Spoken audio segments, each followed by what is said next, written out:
so on, so on. Every human being, please do realize this, not a verbal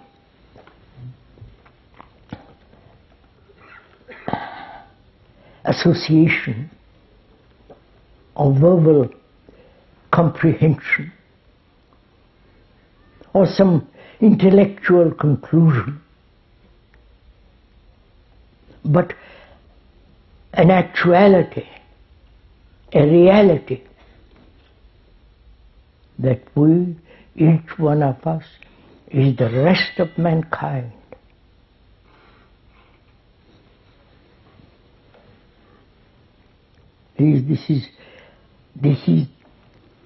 This must be really grasped, because from that we are going to find out what to do there.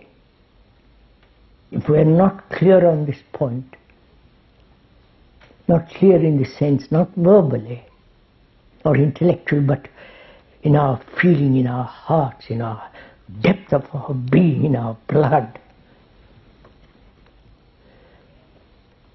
that every human being, whether they live in the totalitarian states or in the so-called democratic world, the capitalist or the other, left or right, Indian, Japanese, black, white, purple, whatever the race and religion, every human being goes through this, as each one of us does. Agony, tears, laughter, worshipping something that thought has invented.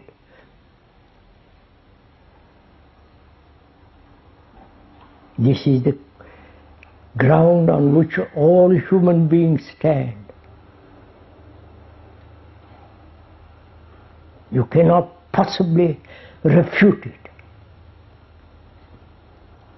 Logically, intellectually, if you will, this is a fact. Though on the periphery, on the outside, you may be more educated, living in an affluent society, better hygiene, better fed, perhaps a little more better government. It's all the peripheral activity. But deeply, fundamentally, each one of us is the whole of mankind.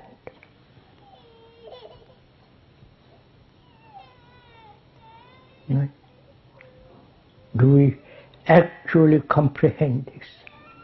Or our brains refuse to accept such an idea, refuse to see the fact, because we are so conditioned that my life is mine, my consciousness, my thoughts, my activity for which I am solely responsible.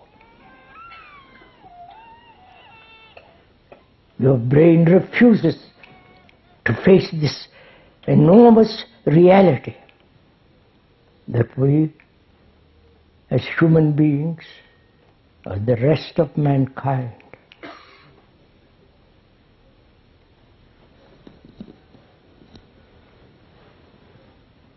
We can endlessly discuss this, pros and cons.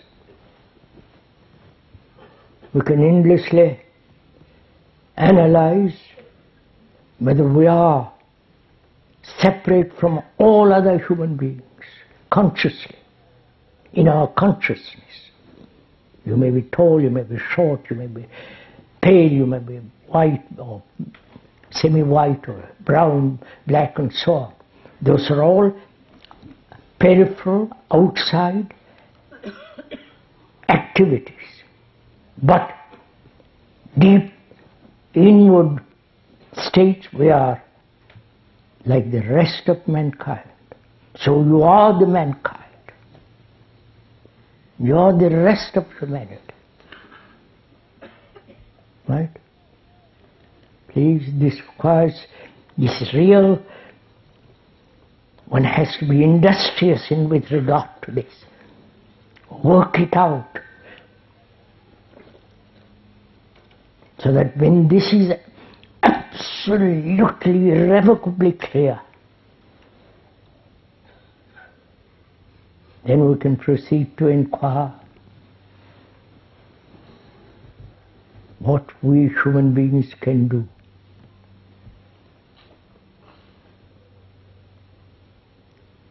When we ask that question, what we can do, we are still thinking what I can do.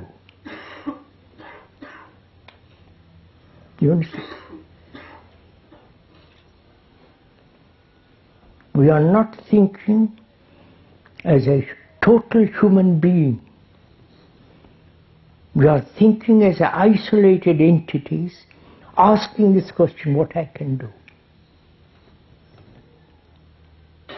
Right?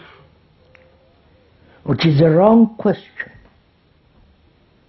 Because we are still concerned with ourselves as a separate, isolated human being. Of course we are isolated. You are different from me. You are tall, I'm short, or I'm brown, or you are white, or black, or whatever it is. But when you shift the superficiality of all this, and when you delve deeply into oneself,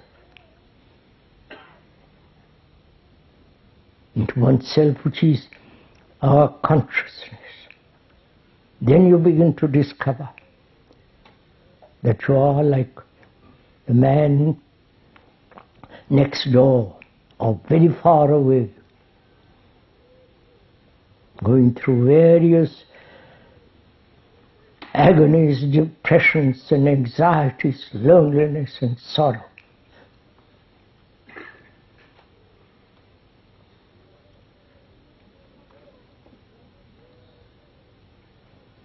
Very few of us ask that questions.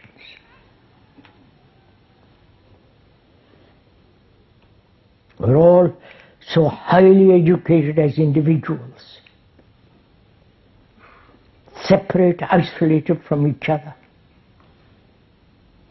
as countries are divided. And so when we ask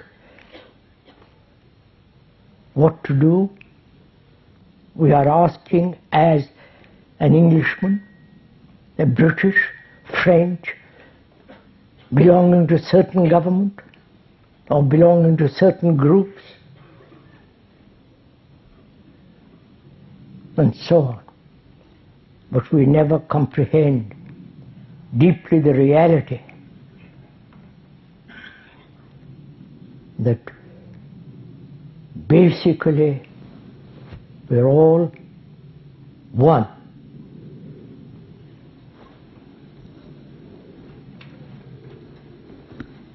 Can we move from there? Not. We can move, talk about other things very easily. But if this ground is not actual, on which we can stand firmly,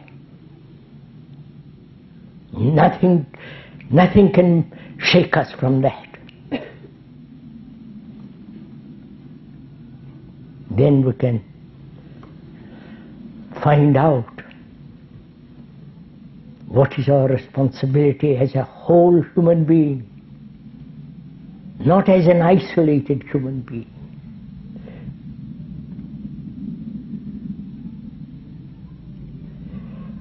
We are going to go into it more and more as we go along.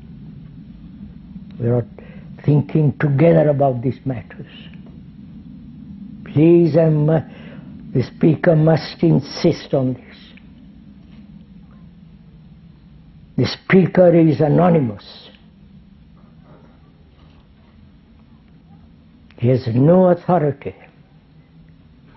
He, as a person, he doesn't exist